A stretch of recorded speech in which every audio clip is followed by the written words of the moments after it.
Bizde energiya montaj korxonamiz var. 100 kilovatlık quyosh panelini o'rnatdik. Quyosh panelini o'rnatmasdan davlat tomonidan 20 ming kilovat energiya tokini ishlatdik. Quyosh paneli o'rnatganimizdan keyin 17 mingdan 20 mingga quyosh panelini o'zidan tok olib turibmiz. Gazimizda artgan 4 ming kilovatni davlat tomonidan subsidiya orqali sotib oldik. Buni yana bir qulaylik tomoni, buni parkovkamizda navesatib o'rnatganmiz. Bu xizmatlarning hammasi Energy-Go korxonasi tomonidan sifatli qilindi. Quyosh panelini o'rnatmoqchi bo'lgan yurtdoshlarimizga tavsiya etaman. Energy-Go obunachilari agarda kimda kim quyosh panel o'rnatish yoki quyosh panel orqali ishining go'rtmadi mashinalar uchun naves qilishni niyat qilib yurgan bo'lsa, shu yaqinlarda uyat qo'ying. Barcha xizmatlar o'zlarimizdan bo'ladi, faqat ish jarayonini kuzatib, oxirida qabul qilib olsangiz bo'ldi. Bizlarga obuna bo'lishni hamda pastdagi yozilgan telefon raqamlariga bemalol murojaat qilishlaringiz mumkin.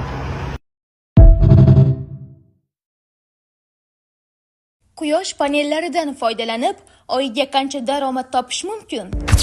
Agar siz quyosh panellarini naqd pulga yoki kredit asosida xarid qilish, qolaversa davlat tomonidan subsidiya olish imkoniyati borligini bilmasangiz, demak bu video aynan siz uchun.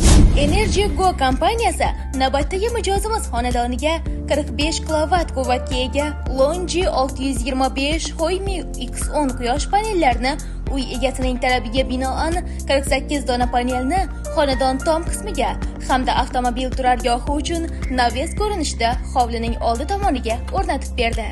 Endilikda xonadon egalari yozning issiq oylarida 7,5 million so'mgacha, qishning sovuq kunlarida esa 4 million so'mgacha oylik daromad topishlari mumkin. Agar siz har oyda belgilangan 200 kilovat limitdan ortiq elektr energiyasini sarflayotgani bo'lsangiz, quyosh panellarini o'rnatish bu nafaqat to'g'ri tanlov, balki oilaviy budjetingiz uchun barqaror qo'shimcha daromad demakdir. Energy-Go, quyoshdan daromad olish vaqti keldi. Energy-Go obunachilari Gökturan xonadonimiz, ya'ni oqshom istoriya qo'ygan edik, quyosh panellarini olib kelib turgani, shu yerda yana bu mashina tushirib turgan edi.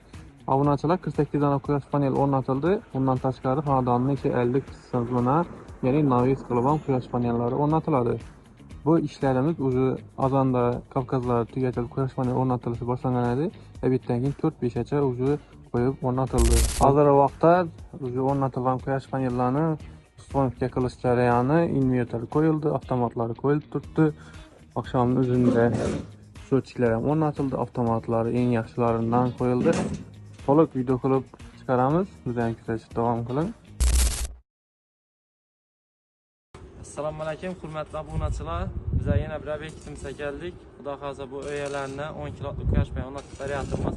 Beri alyumin quyosh panel o'rnatacak edik, lekin quyoshimizda 180 ga qaratish kerak bo'ldi. Shuning uchun demir profillardan foydalanadigan bo'ldik. Sifatli qalin ajoyib profillardan kraskalarni yaxshisidan ishlab berib turibmiz uylarni. Kimga shunday xizmatlar kerak bo'ladigan bo'lsa, ofisaniyada nimalarimizni qoldiramiz, bemalol bog'lanishingiz mumkin.